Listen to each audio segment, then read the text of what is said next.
Okay.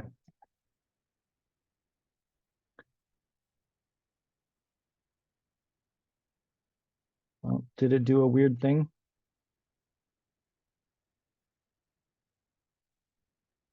Unbelievable.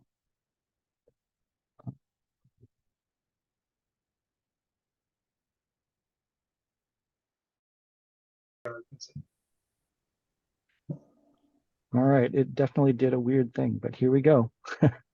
Okay. On with the show. This is it.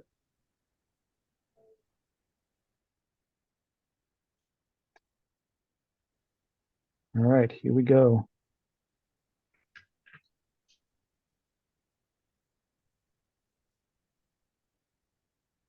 All right. Can everybody see the slides? Yeah. So Okay. far. Okay.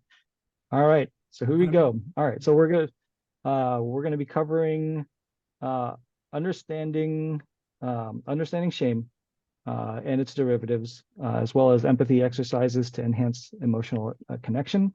There are three pieces to that: the listening states, active listening, perspective taking, and what to do about shame. All right. So the first piece is understanding shame. And it seems a little bit silly for us to consider why it's important to communicate empathetically, but uh, why do we have to talk about empathetic communication? And so, unfortunately, we live in a world that doesn't really have empathy built into it. So, um, but within the social work that we do, and in also the mental health context, it just seems like second nature that it makes sense for us to treat people kindly.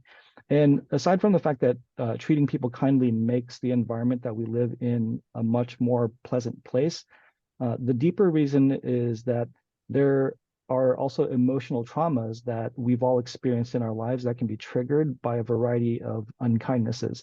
The shame is a major factor in mental health. A lot of what we do, whether we know it or not, revolves around navigating shame in a way that serves us. And when we model what it looks like to the boys that we mentor, we also show them that it's manageable. So shame is an intensely painful feeling or belief that you're flawed, unworthy, and fundamentally inadequate. It's the universal human experience that is rooted in the fear of disconnection and the belief that our imperfections make us unworthy of love and belonging. So I want to talk about shame, but we often have extreme reactions to shame. And you may have felt it already just at the mention of the word. So according to Brene Brown, and some of you may know her from her TED Talk, but she's also a research professor of shame and vulnerability. The two typical reactions to this topic are, I don't know what you're talking about, because that's what happens to other people, and I know exactly what that is, and I don't want to talk about it. So think of shame as a vampire. And because I know some of you are thinking of it, not the sparkly kind. So think of it like a vampire. So left in the dark and left in the shadows, it'll feed and do harm. And it's also seductive in the sense that mentioning shame can often trigger shame in other people. But when we bring it out into the light, it oftentimes gets banished. It no longer has any power, and it's unfortunately that it's not an easy task because shame can be very triggering. And if we're going to talk to our boys about shame, we need to understand it. So there are three other aspects that we'll touch on regarding shame, which are guilt, humiliation, and embarrassment. So what are the differences? And I'm going to throw this to the group, and um, I'm gonna see what everybody has to say about um, what you think the differences are between embarrassment, guilt, and humiliation. If anybody has an idea or wants to share. But I'll tell you what I feel is common amongst all of them is being exposed to any one of those completely undermines us as mentors with the boys because they all result in the same thing, and that's shutdown. Mhm. If we're trying to create a safe place to have an open communication, we have to create safety. And Yeah. I can just relate to this because I was raised Catholic, so I was raised on shame and guilt. And so my first response to anything that looks or sounds shameful or somebody who's looking to impose guilt, I just shut down. And and that's like the core precept, I believe, in communicating with the boys, is to always be sensitive to that, so the communication always flows. Yeah, thank you for that. Yeah, uh, absolutely. Definitely takes away a positive attitude in the room when that happens. Mhm. Someone has shame, guilt, and stuff like this. So you can leave that behind and praise them a little bit more. Obviously, that's what you want. Yeah, it defeats that positivity, right, Stefan? Yeah, I just wanted to add that for me, not the three words you said, but shame and guilt, the things that I've worked on in my journey with therapy and MKP work is that just looking at the difference between guilt of being I did something wrong versus shame meaning I am wrong or I am bad. I Mhm. did something bad versus I am bad. So kind of differentiating between the two. Like I'm not a bad person, I'm just somebody that maybe did something wrong or whatever else. And just that's always been helpful for me to kind of put it into perspective. Yeah, absolutely. Yeah, thank you for that. Tom?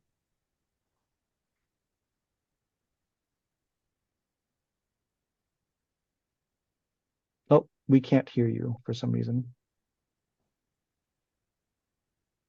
Nope.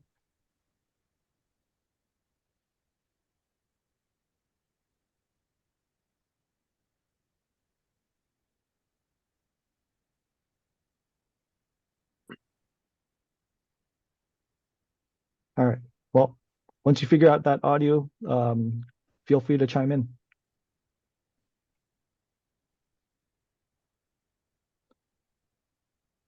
All right.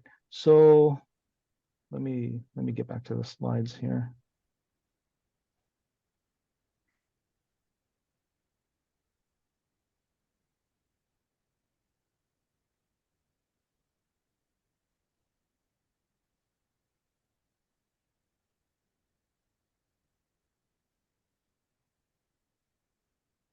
All right. So shame, like Stefan mentioned, is that feeling of I am bad, and guilt is that feeling of I've done something bad, right? So the other ones are humiliation and embarrassment. And so humiliation is the feeling of being exposed, ridiculed, or degraded publicly.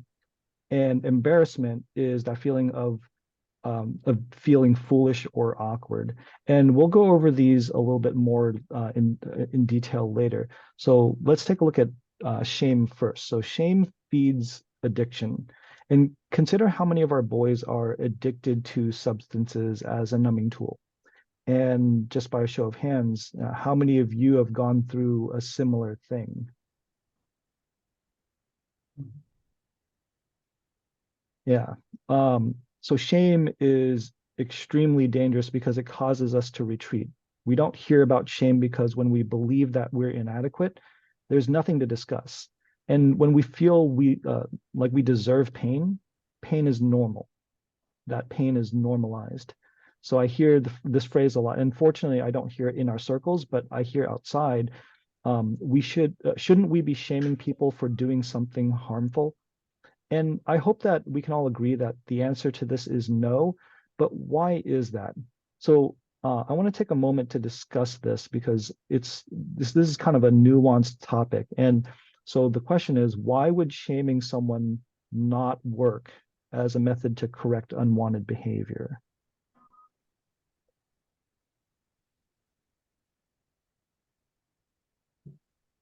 You're kind of piling it on. You're just adding to the problem. You're going to shame somebody. They're already shamed. So Yeah, that's a great point. Yeah, they'll get very defensive with it. Hmm. Yeah. They've done something. Yeah. and they won't talk again. I like what he just said. It'll compile on top of it and it'll just clam up. Yeah, absolutely. Well, and I also then, when you do get a response, a defensive response is not going to be a truthful response. And it often can even become an attack, a retort as a response to that. And that can even make it worse. Mhm. And it sure is the foundation for most disagreements in probably all relationships. Yeah, absolutely. So what you guys have said is all absolutely true. And so what I heard John say was that shame has this piling on effect. And so shame can have a damaging emotional impact and can lead to more feelings of worthlessness or inadequacy, right? So ultimately what we're doing is we're just reinforcing this idea of how bad they are. Instead of helping them find a solution, shaming implies that they should know better and that they're bad because they aren't doing better. And it can cause them to be more defensive, which is something that you guys mentioned as well, which means that they'll be more resistant to that change.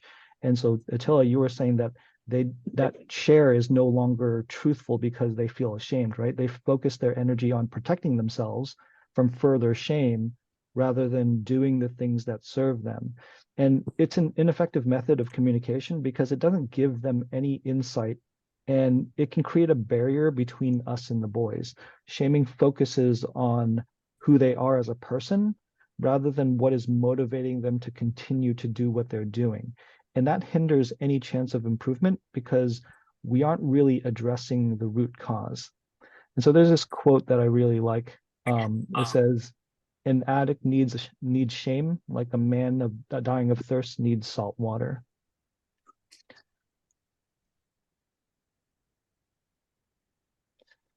So let's take a look at. The other thing too on that, Tom, is the person who's delivering or perpetrating the shame. It's a tactic, and it's a tactic to control the situation or try to get the other person to give you the result that you want. And it's pretty obvious. And I think I can just say for myself, my lifelong defensiveness was all about that. Just as a protection mechanism. But it wasn't until later on I figured out that when the bully who's trying to perpetrate this shame,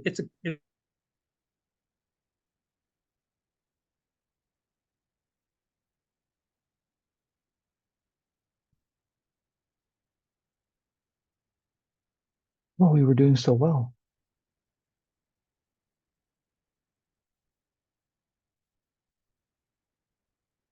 We were doing so well.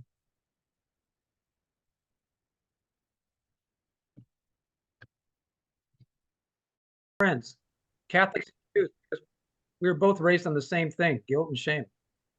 Yeah, I was born Catholic too. Born Catholic, I was raised Catholic. My Jewish friends tell me that they invented shame, and I said, as Catholics, we perfected it. All right. Well, we were doing so well until a moment ago. All right. We thought you were demonstrating shame, Tom. Yeah. Being shamed. Well, really, what I'm demonstrating is embarrassment. So we'll get to that. You can speak to that one. Yeah. So okay. So let's take a look at guilt. So guilt is a feeling of remorse or responsibility for a specific behavior that has caused harm to ourselves or others. And I just noticed that Tom put in the chat here. He said embarrassed is caught themselves making a mistake. Guilt is judgment about the mistake, and humiliation is someone else's judgment about the mistake. So thank you for that. So guilt, so it's comparing what we've done to what the person that we want to be would have done. So it's this cognitive dissonance, right? I want to be this type of person. the ideal man, so to speak, and this is what I've done instead. If I want to be this man, all I have to do is change this behavior and I can become that, right? And so this is adaptation. Guilt is a tool for change, but if overused, it can lead to feelings of worthlessness or self-blame and sabotage. So humiliation is a painful or traumatic experience involving being publicly exposed, ridiculed, and degraded. So let's consider this scenario. And this is a true story, by the way. I saw this happen in person. So a teacher finds a paper with no name on it. And he says, this paper doesn't have a name on it. Who didn't get their paper back? This belongs to you, Johnny, of course. Who's not surprised that Johnny forgot to put his name on his paper? Let me just write this on the top of the paper for you. D-U-N-C-E. I bet you don't even know what that means. It means you're stupid. And if Johnny is humiliated, he's going to feel like he didn't deserve it. And so what emotion do you think he feels if he doesn't think he deserves it? He doesn't think he deserves it. Rage. Rage, yeah. What else? Anger. Fear, Aim. pain, right? Yeah.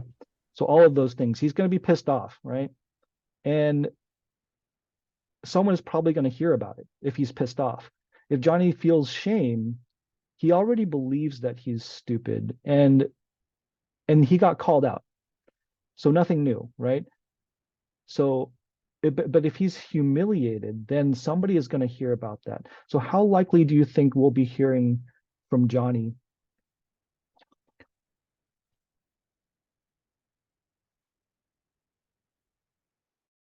Judgment about the mistake.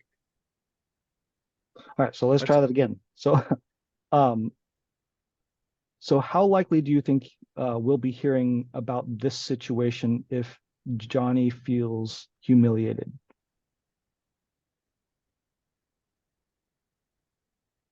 Reword that, Tom. How do you mean that? Yeah, so if he's humiliated, right? Mhm. How likely are we going to hear about this situation with him? Not from him, maybe from someone else. You might see him responding like with a shooting. So imagine you're pissed off, right? And because somebody just humiliated you, how likely are you going to, run and tell your friends or somebody else, or somebody that is in authority, in a position of authority? I don't know about an authority, but I bet you he goes to his friends because he's gonna do it out of anger. He's gonna tell him what the teacher done to him. Maybe saying something, I'm gonna get him back, I'm gonna throw the eraser at him or whatever. Mhm. Retaliation. Right, Yep, retaliation. Right. So we're probably going to hear about it in some way, right? Because there's an element of that anger involved, and anger tends to drive us to do things.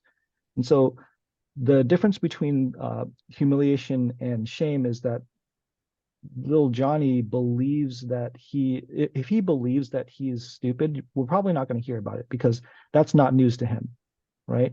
But if he doesn't believe that's true, then we're more likely to hear about that. Hmm.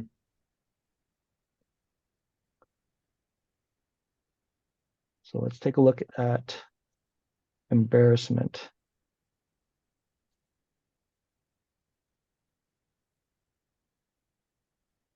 All right, so embarrassment is an emotional response to a short-lived, minor, and sometimes humorous event. It comes with the feeling that this happens to everyone. So let's say I'm playing football with the boys and one of them jukes me out on a pattern and my legs get tied up and I trip and I fall on my ass. And then for a moment, I think, well, I can't believe this just happened to me, right? How many of you guys have been tripped up on a pattern before? Yeah.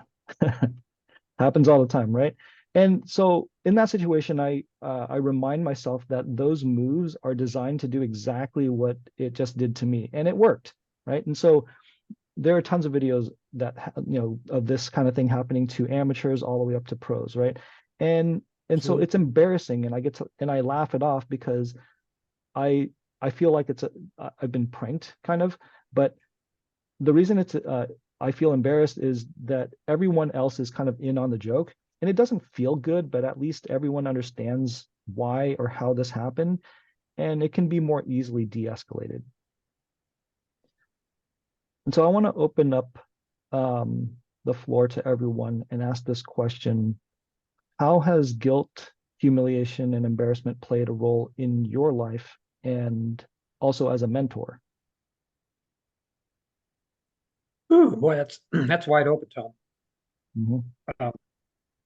And I just wanted to say that part of the foundational work in MKP is reframing the meaning that we gave to those situations where we were shamed, guilted, or humiliated, or even embarrassed.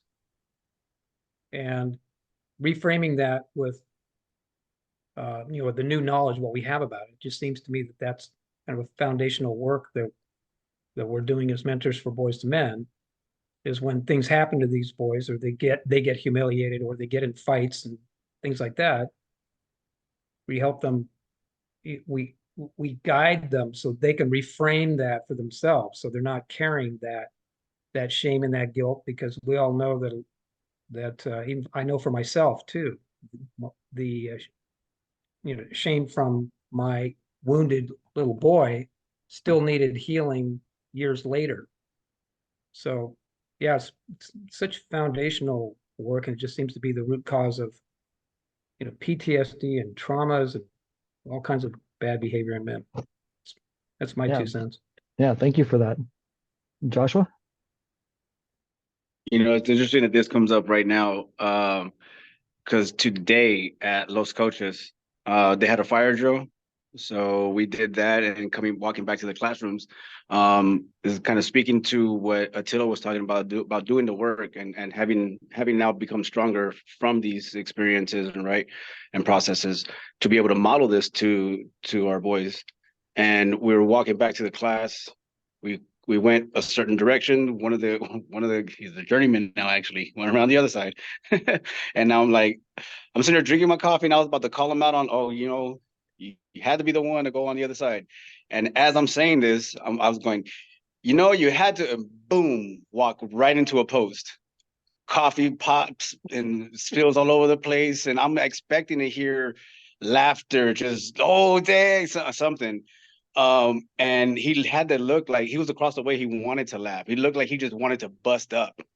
And inside, it was that, and then in a flash, it was that I assessed, scanned real quick what was happening, and it was that I've done the work, so I can do it a lot quicker in real time, where I was okay with it, and I'm like, you know what? I walked over there, I go, dude, laugh, because that was hilarious. If it was somebody else, I'd be laughing. And he was just like, so he kind of started going with it.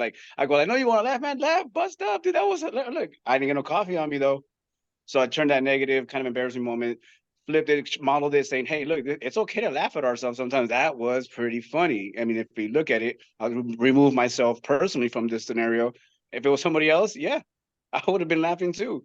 Make sure they're okay. But still, it was funny. It was supposed to be some to that where because it happened to me, it could have been someone else, and they're not in that space or a place to be able to do these things so quickly. Maybe they'll go through a moment of shame or embarrassment, and then later someone can help them come up. But yeah, I it's just interesting because this has happened this morning, and I'm like, yeah, this how we model it, and it was in real time, so it was not like, oh, we can try and process it and think about it. No, it just boom, just happened just like that. And yeah, that's how we show up and model it for the boys. Yeah, Well, thank you for that, I've had, Joshua. I've had all those happening to me on the sports field, like in football and baseball. And for me, it helped me grow a little bit stronger because my coach would just hammer the hell out of me. Come on, Towers, get your ass down. And I mean, and then I got accused of throwing a fastball and hitting this kid in the elbow doing a back pitch, and I shattered his elbow. And so I mean, just stuff like that. But you know something? With the team effort and stuff around me and the other people that realized what was going on, if you have some kind of help in the background, it's really going to help you grow stronger, I think, or it did for me. That's similar now. A baseball happening when I was in 7th or 8th grade. I lived across the street from where the diamond was that we played, and I was on the freshman team, whatever it was called at that time. And it was 2 outs in the bottom of the last inning, bases loaded, and I was playing second base, and they hit a pop up, and I messed up. I dropped it, and I threw the ball away, and they scored 3 runs and won the game. And my older brother, with his buddies, were sitting there, and they started laughing at me, calling me flathead because the back of my head was flat, and I had a butch haircut, and I just freaked out, and the rest of the season I hid in my garage every time we had a game. I shouldn't show up. I just quit, and I was just so embarrassed and ashamed. And I sat in the garage right across the street from where we were playing and hid. So it did affect me for a long time. Yeah, thank you for sharing that. Yeah, go ahead, Tom. Yeah, I see if my audio is working now. Yep, you're good. Okay, good. Loud and clear. Thanks for the question, and thanks everybody for being here. God, there's just so much about this topic that I could talk about. My experience growing up as the oldest of 3 boys, I was the academic one and the musician. My middle brother Joe was the gifted athlete of the bunch, and whether it didn't matter what the sport was. I mean, football, basketball, checkers, frisbee, golf, tennis, volleyball, kick the can, backgammon. He would wipe the floor with me every single time, and it was just so demoralizing. And it was, Sorry. I think, the outgrowth of a lot bigger dysfunctional situation in the family. And so the typical thing to do is to simply avoid that. Okay, screw you, I'm not going to play. I just refuse to play, but not just refuse to play with him, like refuse to play anywhere in any situation. It really, his lack of sportsmanship had me completely shut down in that area of my life, to my own detriment, to the point where I won't exercise just for fitness or to take care of myself. It's that powerful of an influence. But then by the same token too, I think the humiliation seemed to be a way for my dad to control us. Call you on the carpet, read you the riot act, whether it was physical, emotional abuse, verbal abuse, whatever it was. And, and I've seen sports coaches act in a similar fashion. I did play 1 season of baseball. I would never do it again after that. So I think the short answer is it's had a profound impact on me in my life and who I am today, and I declare my possibility to be, I create a world of safety by being nurturing. And it's hopefully the polar opposite of that. Am I perfect? No. But do I try to control and dominate people by using humiliation, guilt, and shame? Absolutely not. And but I think it's a good conversation because I think I don't do that, but do I really don't do that? I don't know, and I would ask you all, my brothers, to call me out if I am doing that. And that's why we got to have each other's back as mentors. So with that, I'll shut up. Thank you, Tom. I really appreciate that. And thanks for demonstrating what we do as mentors, Tom. And that's speaking to our truth, our experience, and sharing that courageously, because there are some shames, events, things that we may hold on to. And the gold and the gift in that is sharing that with these boys to say, yes, these were the things that, these were the events that created those emotions. And I'm aware of it, conscious of it. I put it out there, and and I go on with my life, or here's how I handle it. So thanks for Absolutely. that. Great. So let's keep going. Thank you guys for sharing that. So we're going to take a look at a couple of empathy exercises because I believe that empathy and compassion are sort of the cure for a lot of these transgressions, right? And so a lot of times we get shame is kind of inflicted on us, and I think empathy is the way out of it. So we're going to briefly review listening states because empathy starts with listening, and it's difficult to understand if we're not paying attention. So not just to what is being said, but also to the underlying context, body language, eye contact, tone, or any other number of clues that we're listening for. And then after listening states, we'll be taking a look at active listening and perspective taking. So let's go over listening states. So the first one is elsewhere. So you're barely listening, you're distracted by your phone, someone else, or any number of things. So your mind is elsewhere. And then there's self-centered listening, which is you're listening through a filter of your own judgments. So you think you think they're wrong, or you're trying to make them wrong in your mind, and you're trying to make yourself right.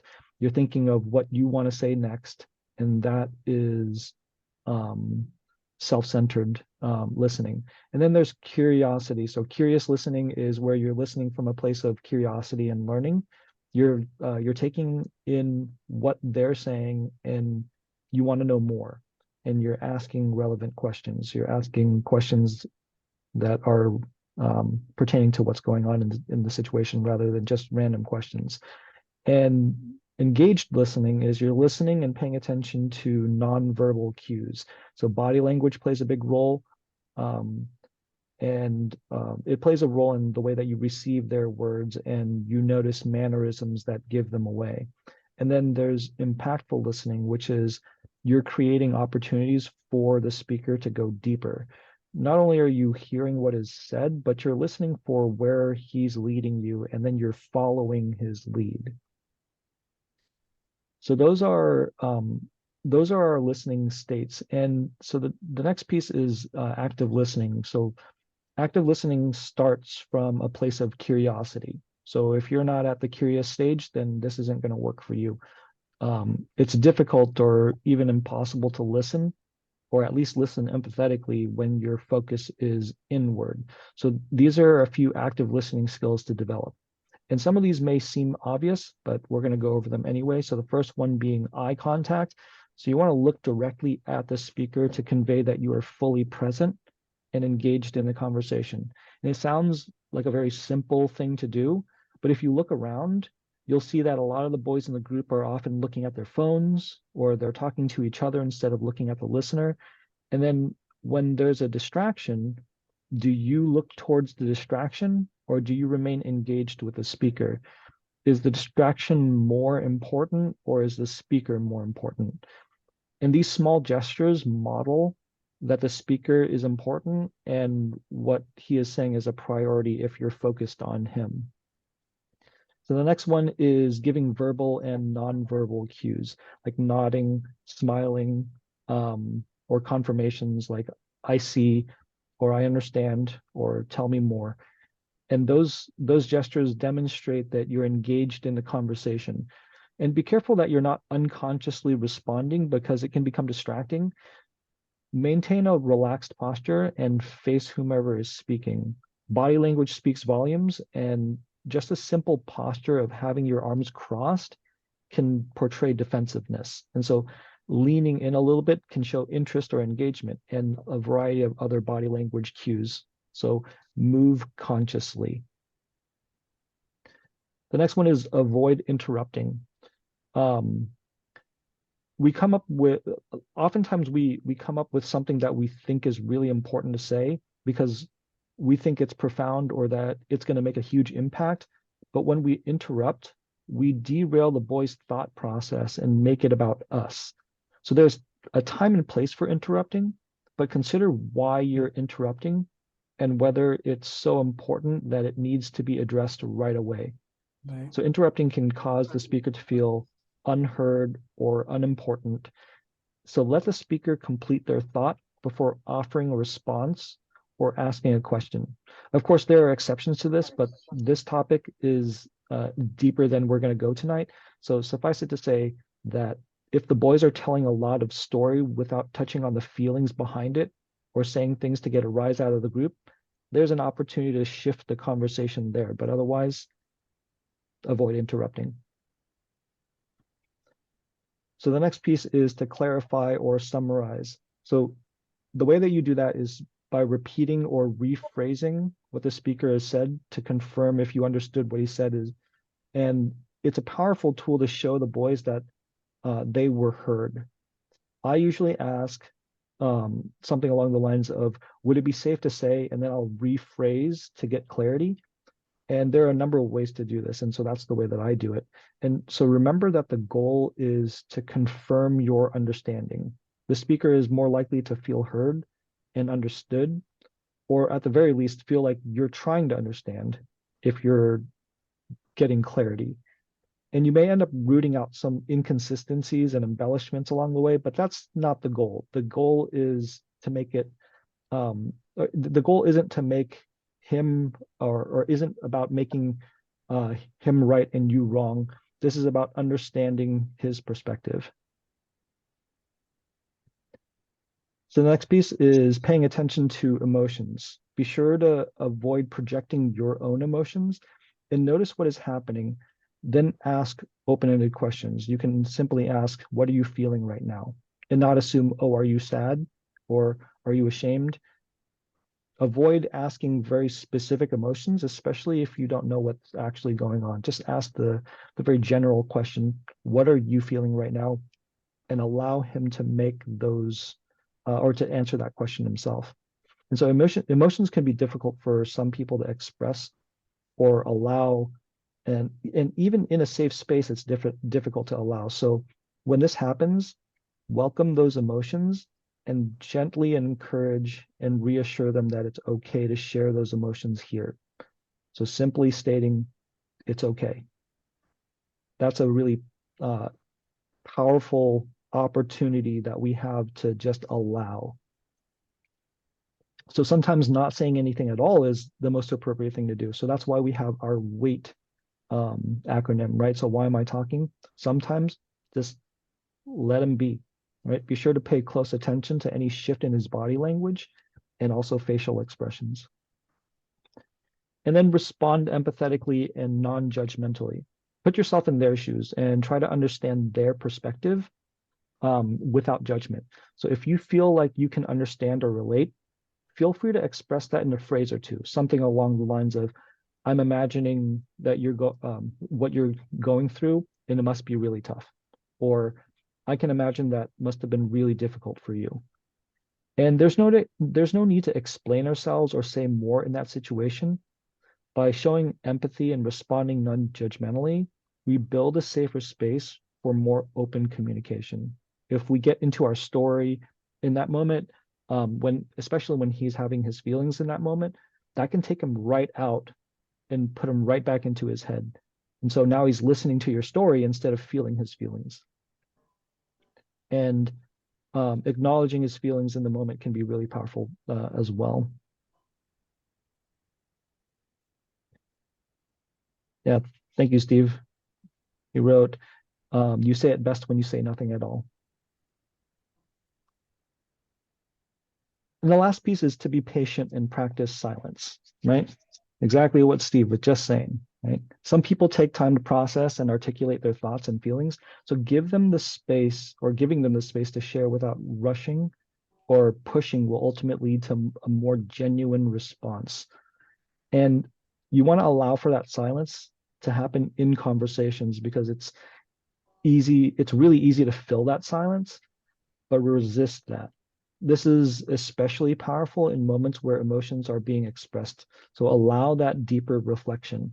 When you say something, they have to think about what you're saying, which is what I was saying before. So unless you're allowing him to be in his feelings, say less.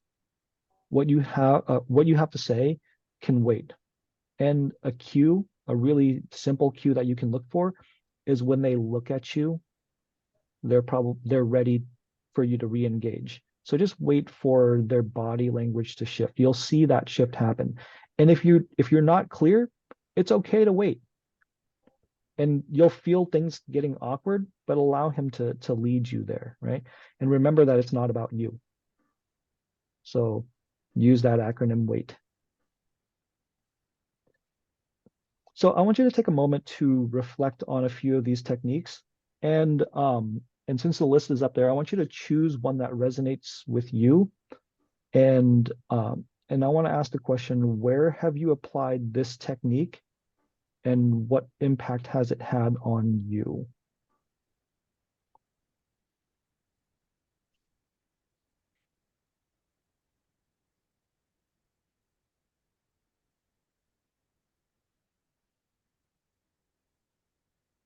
So the floor is open for anyone to share.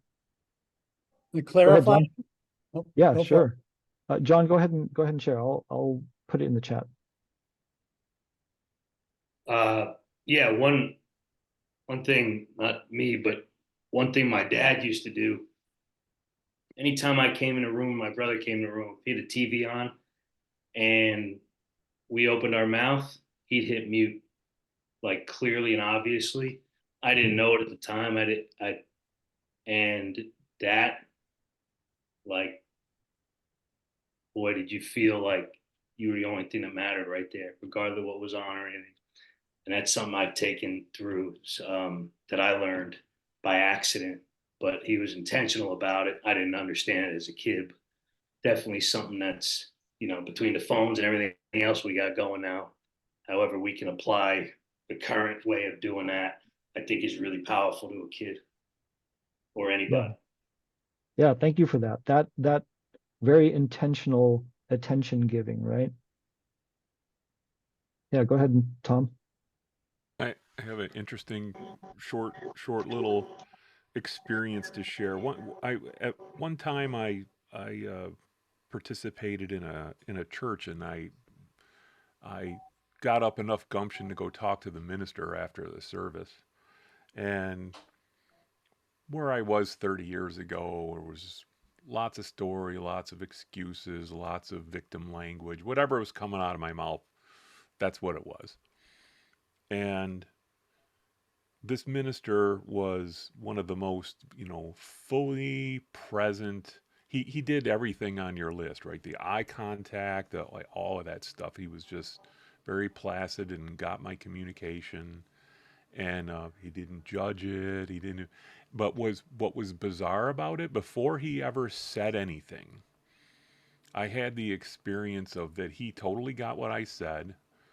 What I said was a bunch of crap, and I could hear myself inside of his listening, and it was almost to the point where, never mind, I think I just answered my own question because of the incredible, huge listening he had for me and for everybody else. So I thought that was a really neat experience, and I will say that there are probably 3 or 4 people on the entire face of the earth that have given me that level of listening in my experience. It's been very, very rare and very precious. So I aim to be that way with people. Yeah, that is the epitome of impactful listening, right? So thank you for that. Attila? When somebody speaks to me using all of these elements of their communication, what I hear them saying to me is that they care about me. And in the reverse, when I go into a group of boys and I care about them, all of these just seem to flow very naturally. I will say number 7 is the one I have the greatest trouble with, and that's just being patient, just letting the silence sit there, let it stew, just like Tom's example. He kind of shut up and let them answer their own question. They already have their own answers. So yeah, that's the toughest one for me. But just the element of and the feeling that somebody cares about me when they listen to me this way, is, that to me is everything. Yeah, thank you for that, Attila.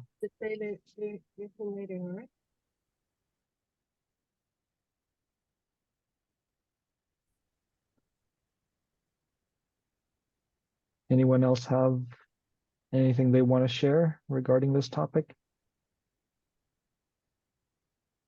Okay, let's keep going. We're going to take a look at perspective taking. So perspective taking plays an important role in developing and understanding relationships. It helps with building empathy and improves communication in our circles. So with a few exercises, we can cultivate open-mindedness and build trust when we attempt to understand and appreciate their viewpoints. So here are a few exercises that we use in our circles. So the first one is role reversal. So in a particular situation or scenario, take on the perspective of the other person involved. So imagine how they would think or feel or react in that situation. This exercise helps you see things from a different angle and understand their motivations and emotions. This can be done silently, which is really powerful. So you can use it as a reflection or as an exercise for you personally, and just do it silently.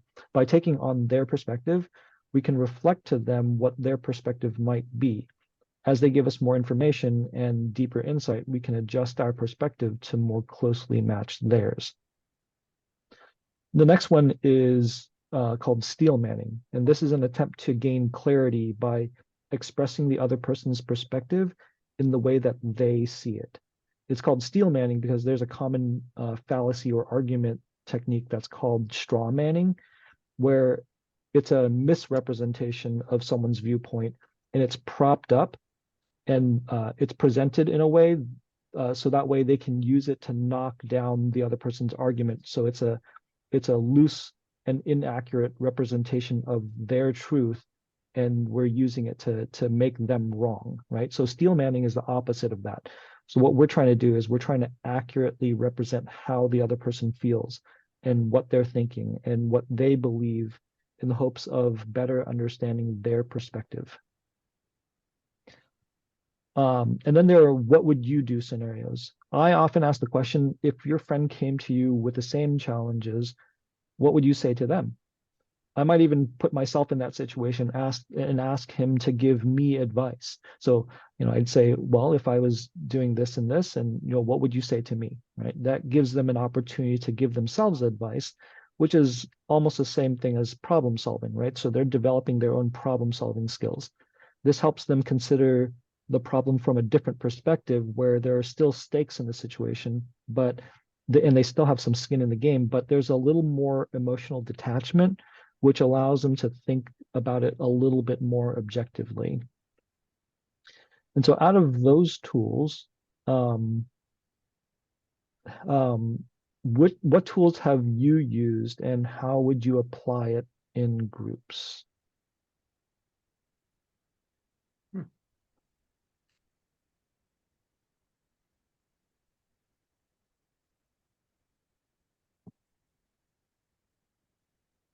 So we have the role reversal, steel manning, and the what would you do scenarios. I like the what would you do scenario and role reversing. I've used it. I said, okay, you're telling me the teacher doesn't like you, it's picking on you. What are you doing? Okay, now tell me what you've been doing, and then you're going to be the teacher.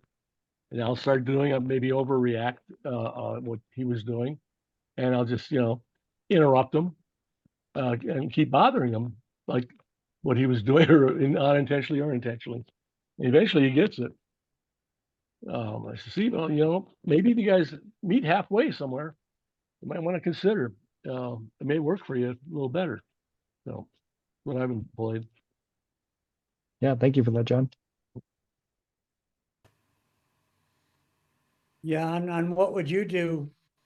I'm probably like you guys, big believer in God. but I would probably ask them or share with them something that was similar to what happened to them. And I would do, like you said in the thing, what would you suggest for me? Because that has happened to me before. So if I was to ask you about it, what would you say to me? And that brings him in. And I feel as though the quality of your question is going to determine the quality of your results.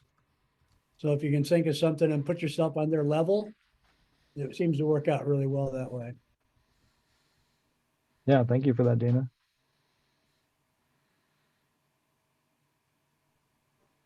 I'll jump Uh, in, Tom. Yeah, go ahead.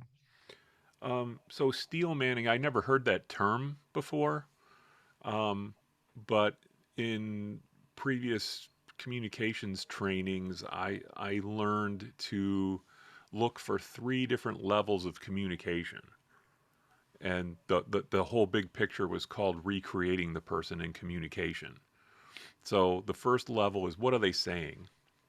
What are the words that they're actually using to describe it? And the second level to listen for is, what's their experience of what they're talking about, including, all of the impacts that might be working on them, whether it's emotions or financial or physical, whatever that is. And then the third level, and a lot of times communications come to us like a complaint, and that there is a commitment to something that's hidden underneath the complaint. So listening for what their commitment is in the world, how do they want things to go? What do they want? There's something in the unsaid there to listen for, and we can draw that out.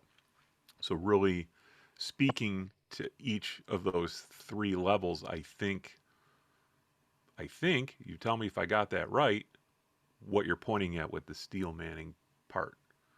Yeah, absolutely. Yeah, thank you for laying that out. That is a great process to use to really deeply understand the other person and to even reflect back to them exactly what it is that they're trying to express and their motivations behind it. So thank you for sharing that.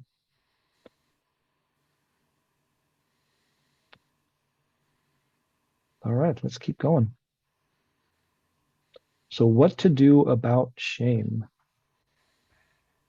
So the whole point of what we're doing here is we're creating a safe environment, but it's easier said than done, right? And we often say things like boys will be boys, but a lot of shame and ridicule comes from the people that are closest to us. So friends, siblings, parents, and teachers.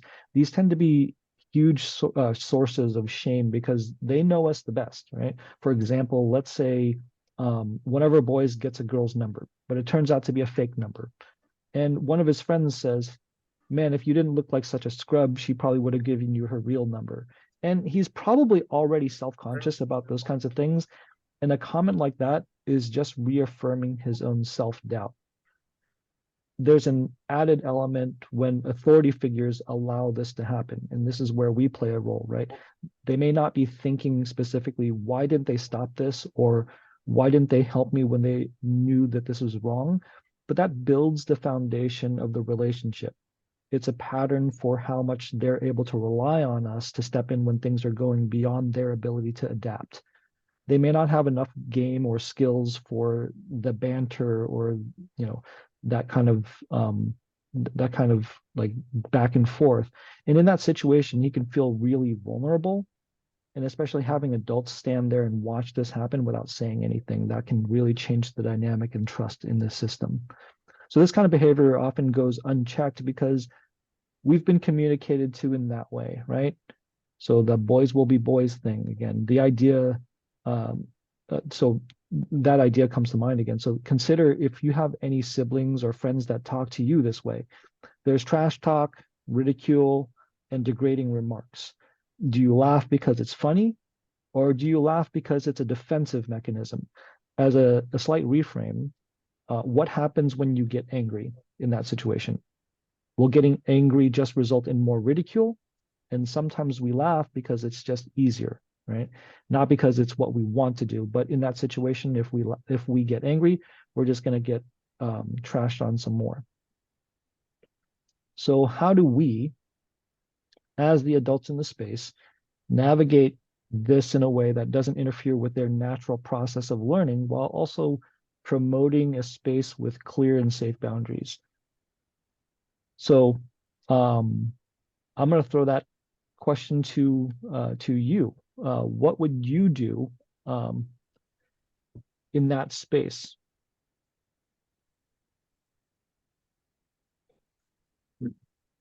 Great example is, I hear people across the universe say things like, "Oh, I suck," and not on my watch. You don't suck, and it's like, to me, shame is about that something is fundamentally wrong with something, and who I am is I'm listening for your greatness at all times. I'm listening for the gold. I'm listening for the greatness. I'm looking to catch you doing something right and acknowledge you for that. And and I do it to myself, right? I'll do 100 great things and I'll make one mistake and I'll go, "Oh, I suck." And you know, and it can take me out. It can literally just stop the action and put me into fight, flight, or freeze. For me, it's usually freeze and the action stops. So I think it's a really important thing to be able to interrupt it in a graceful, like a gracious way. And like, no, no, no, no. Put in a subtle correction. You don't suck. You made a mistake. You'll get it. You'll be encouraging, and maybe a little performance feedback if that's, you're chopping a log or whatever and you miss the log. As long as you don't cut your foot off, you're good. So I'll stop there. Yeah, thank you for that, Tom. This is such a tough discussion for men because, but I'll say for me, thank you, Tom. Because as men, my relationship with other men, culturally, there's a lot of teasing that goes on back and forth for the sake of humor, laughter, and things like that. But there's a line there where the teasing goes into shaming. And if the teasing goes too far into shaming, then it can create anger and maybe even a fight. And that's what happens with these boys all the time. So, I mean, even we do it at the Church of Sarcasm, don't we, Tom? We do. But the intention there is the benefit of not taking ourselves too seriously and just having a good laugh, because that's so healthy. But culturally as men, and there's a whole play about this called Defending the Caveman, where two guys show affection to each other by saying, "Hey, you still driving that piece of shit?" And the worst thing is to be ignored as a man culturally. That's painful. I mean, you'd rather be teased at than nothing else. So but women can't do that with each other. They can't tease each other like, "Oh, you're wearing that stupid. Didn't you wear that dress last year?" That doesn't go over well with women. They can't pull it off like we can. So culturally, that's why this is such an important topic to get our arms around and really understand, what the limits are. So I don't have the answers. I just keep throwing out the questions. Yeah, I appreciate that. And something to recognize is that there isn't a right or wrong in that situation, right? There are men that wouldn't take that very well. And there are women that do take it really well. So it just sort of depends on the person, right? And there's no real right or wrong in this situation. It's just a matter of perspective and also where those traumas lie, right? And where those activation points are. So let's take a look at a couple of tools that we can use. All right, so what do we do about shame? So the first thing that we're going to do is we need to identify that shame, right? And then once we've identified it, we can challenge that negative self-talk. What Tom was saying before is that, so we challenge that negative self-talk, and then sharing vulnerably. So getting deep into what our experiences are, and then visiting some self-care techniques. So the first step is identifying shame. So we're going to take a look at, so body language is the first thing, right? Well, you want to pay close attention to nonverbal cues. Notice if anyone is avoiding eye contact, or if their posture is slumped, if their arms are crossed, or if they're fidgeting, or if they're leaning forwards or leaning backwards. So all of these are body language cues, and they may indicate some sort of discomfort due to shame. And then withdrawal or avoidance. You want to check to see if anyone is sitting outside of the circle or has pushed their seat back or behind someone else. So during events, notice if anyone is self-isolating or avoiding social interactions. They may be isolating themselves to avoid potential judgment or criticism, and those can be indicators of shame. So defensiveness is some of the boys experiencing shame may become defensive or guarded in response to perceived threats to their self-esteem or self-worth. They might deflect blame onto others, or they might react with anger or hostility to protect themselves from further shame.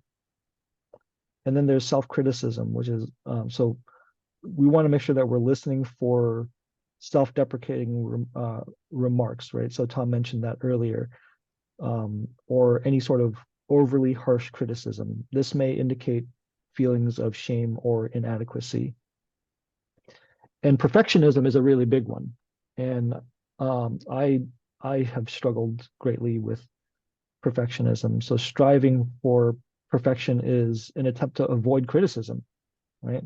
Listening, so we want to make sure we're listening for unrealistic expectations, because they often experience deep shame when those expectations aren't met.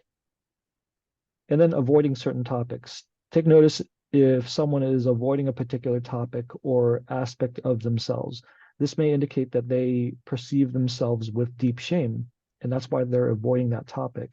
They may change the subject or become evasive. And then there's excessive apologizing. Boys that are experiencing shame may apologize excessively, even for minor mistakes or faults. This may stem from a fear of rejection or a desire to avoid further shame or disapproval from others. And then there's low self-esteem. Take note of any difficulty accepting compliments. That one's a big one. So just a show of hands, how many of you have a difficult time accepting compliments? Yeah. So shame often undermines self-esteem and can lead individuals to doubt their worthiness or value. And the last one is difficulty accepting help or support. And we ask this question a lot, how can we support you, right? And they may feel unworthy or undeserving of assistance, and they may resist offers to help or downplay their needs to avoid feeling vulnerable or exposed. And they often don't believe that they're worth helping. So the next thing we're going to take a look at is challenging negative self-talk. So so part of this is compassion, right? So being kind and understanding of what the boys are going through. So take yourself back to when you were a teenager and how it felt when you thought all eyes were on you. Remember that they need some of those eyes to be kind and compassionate. Pay attention to any sort of negative self-talk, and beliefs that contribute to that shame. Challenge this by asking questions about actions they've taken that can be reframed. For example, if he believes he's a failure and can't seem to get anything right, a way to challenge him would be to acknowledge his feelings first. It's okay to feel this way, and it's understandable how you would feel this way, and then challenging it by asking or challenge this by questioning the validity of those thoughts. So, what have you accomplished so far? And he may say nothing, but we can always dig a little bit deeper, right? It could be even small things. So, or like we could ask what parts were successful. Remember to ask open-ended questions and allow him to catch glimpses of his own self-worth. He doesn't need to see it all now. So just take a moment to help him see himself a little bit differently. Meet that negative self-talk with some kindness.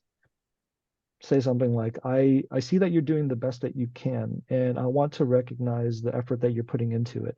Even when things didn't go as planned, you still push through, right? And imagine what kind of empathy you would have to have for a friend, and then, and then offer that same level of support. Then reframe the thought in a way that is more realistic. Acknowledge the challenges and the growth. So what did you learn from this experience? Even though there were challenges along the way, what might you do differently next time? This kind of setback doesn't define his worth, and helping him recognize that that will help him take the next step, which is to take action. So consider what the underlying challenges are that contribute to the negative self-talk. Then help him set a goal and finally seek support. Ask him questions like, what do you want to do moving forward? What does support look like? And then and asking for support may be the most difficult step in the process because it's so deeply ingrained in many of us that seeking help is a weakness. So help him realize that we all help each other. And then share. So next is sharing vulnerably and openly about your own experiences of shame. So this opens the door for them to see that it's okay to talk about their challenges and also recognize that other people are going through something similar and have similar feelings. Invite them to share about their experiences, which can help reduce those feelings of shame. By creating a supportive environment, he can share deep connections with others and hopefully reframe what he perceives as a weakness and turn it into a strength. And this can also help him recognize his strengths and his accomplishments. So some of that gold.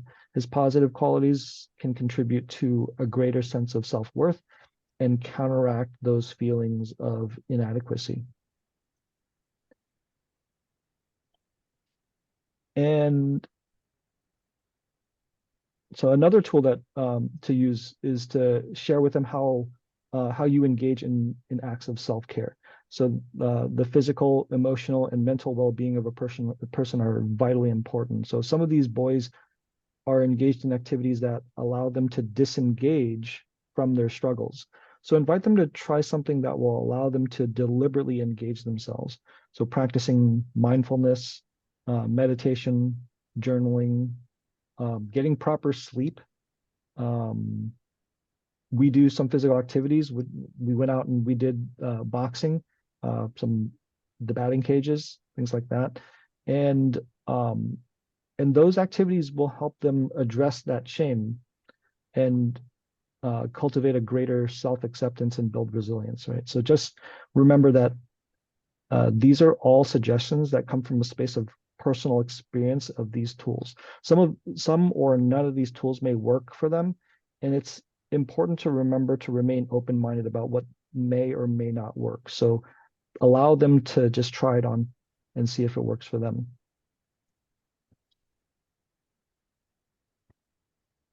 And so the last question that I have for everyone is, what has this exploration of empathetic communication brought up for you? I'll just throw it in the chat here.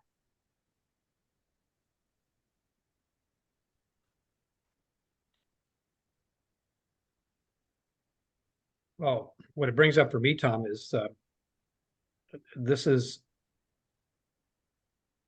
needs to be communicated and practiced like on a weekly basis. I mean, all the time, supporting each other, being conscious of all the elements of this, like you just pointed out here, Tom, and reminding each other as facilitators and mentors in the circles of these things. And I think a facilitator's main responsibility is to keep an eye on that. So if as mentors or as facilitators, we're kind of going off track, then supporting each other and reminding each other of these foundational elements to how we communicate with the boys. Because, I mean, you and I have done that to each other, Tom. You check me every once in a while, when I'm kind of going off the rails with the boys, are going, in a wrong direction, or using you statements. And I think that's how we benefit each other, is reviewing this. It's like memorizing lamp and frat. Same thing, memorizing this and reminding each other, because then it's also going to make the process of mentoring with these boys a lot more enjoyable for us. And we're going to get a much better reaction out of the boys. It's going to be more interactive with them. And that's very gratifying when I finally get boys opening up to me and trusting me and communicating and having that exchange. That's what makes being a mentor such a rich experience. Yeah, thank you for that. Making that connection and building that relationship is so powerful, right? And what you said about enriching our experience of it is so important too, because if I'm not getting something out of it, then it makes it harder for me to continue to do it. Mark? Yeah, I think I have a lot of work to do, because the list that you put of 5 like listening types, I think I spend about 90% of the time, if not more, at level 2 or below, listening with the intent to respond. Yeah, thank you for that. Yeah. It's I think my goal most of the time is to get to level 3 at some point during the day. Thank you for the rescue. This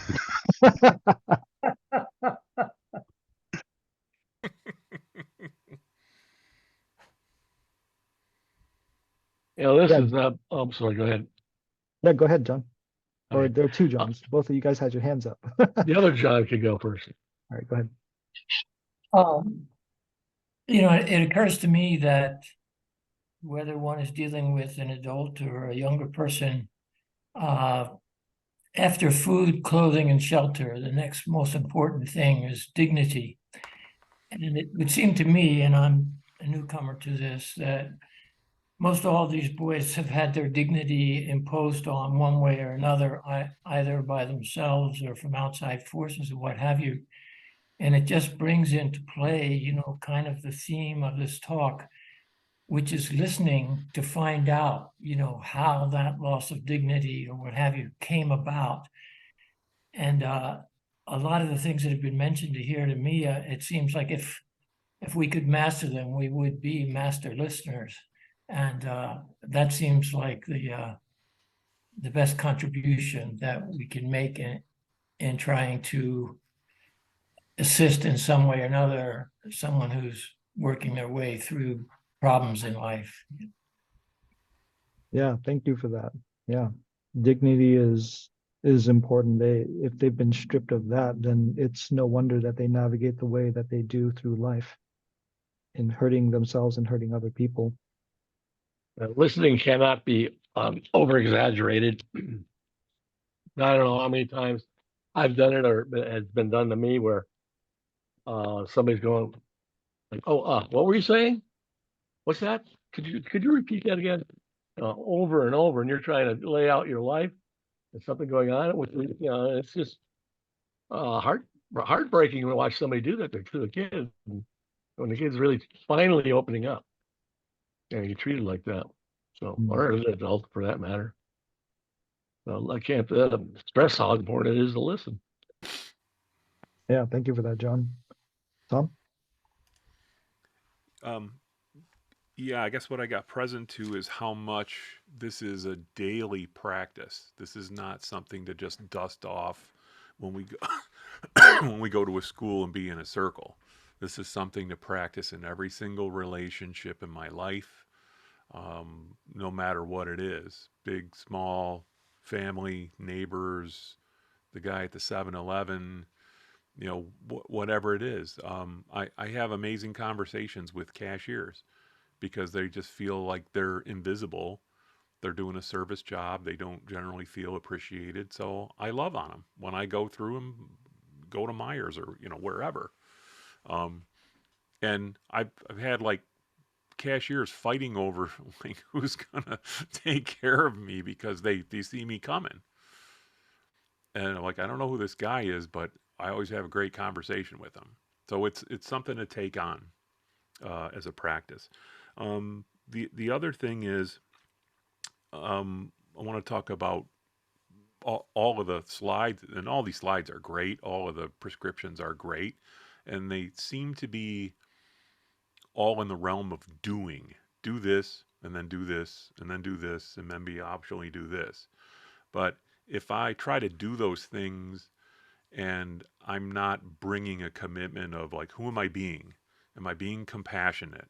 Am I being kind? Am I being patient? Am I being generous? Am I using those things to generate myself so I'm a clearing for no matter what I do, it'll be the next right thing. But if I just show up being, I'm trying not to swear, um, the usual person, well, okay, the ordinary person, right? The person that doesn't have any of these trainings, that doesn't have any of these distinctions, that is just going through life half asleep, trying to survive, um, and, trying to get home without getting eaten by the T-Rex. That's all they're doing. Mhm. And they get upset and angry and hostile and do all those things, but they're not being any of these things that Boys to Men mentoring collectively, historically, has been about being loving on our youth, loving on each other, and like creating a new way for men to relate to each other with respect and honor and gentleness and this generosity that the generous listening that you talk quite a bit about tonight. So being versus doing. This is not a doing. It's not. Well, let me put it this way. My conjecture is that this is 80% being and 20% doing. Yeah, I appreciate that. Uh, And the um the great thing about um all of this is that um we get to learn how to be the man that we want to be, right? Through all of this. And the the work that I do on myself personally is what I show up as. And I think it's so vitally important that what you're saying is that being part of it, in order for me to be the person that is able to show up with a lot of these tools, I I do that work outside of those circles so that I can be that person in the circles. And it's so hard for me to show up with these tools if I don't do that work for myself, if I'm not exploring what my challenges are, if I'm not modeling that growth, then I'm not showing up the way that I want to show up. And that being part of me is lost. And so these tools um are kind of like a goal for me. I set it out there and say, okay, that's the goal. And how do I be that person? And so thank you for sharing that. Yeah, isn't that one of the questions that we ask the boys? What kind of man do you want to be? Hmm. Absolutely. right? And it's kind of the starting point, and it ends up being the whole scaffolding that the whole program sits on. Yeah, thank you for that, Tom. Yeah, this is something that you have to walk the walk and talk the talk on a daily basis. Practice it when you're not around the kids. It'll start to flow a lot freely from you by doing that. Because I try to,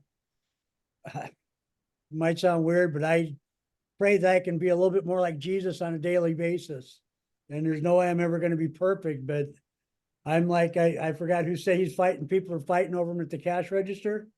My girlfriend and I walked up to a cash register and the guy looked at us and goes, "Why are you two so happy?" And it was really kind of comical. And then we were at the gas station and someone came up to us and said the same exact thing. And we practice it here at the house, but we've got 6 grandchildren that, that's, matter of fact, that's how I met Joe, is at St. Augustine, that we get to share that with. And it's making them better people also. So when I've got a 6-year-old teaching me some things, it's pretty cool. Mhm. Yeah, that practice is going to come in handy. Absolutely. Yeah, and I think it is a practice, right? So, just remember that overcoming shame and all of this is a gradual process, and it requires patience and compassion and compassion for ourselves. I mean, I'm growing, and sometimes I don't know what I'm doing, or I make mistakes, and just persevering through that, and being as gentle as I can be on myself and those around me as I navigate through this journey of healing and helping others heal, and being able to accept myself, and that can be difficult, but with the community and with the support that we are creating for each other, these boys, and we're part of this too, we can all make strides, and that's the magic in all of this. Yeah, be slow to anger. And so that is all I have, except for this. And that's it. That's all I've got. That was rich, Tom. It's the content there is as rich as it gets for what we're doing and you. how we can be. Nicely done, Tom. That was awesome. Thank you. Yeah, thanks, That was Tom. very well put together, Tom. Good job. Thank you, Tom. Thank you all. Thank you all for showing up. I couldn't do this without you. I mean,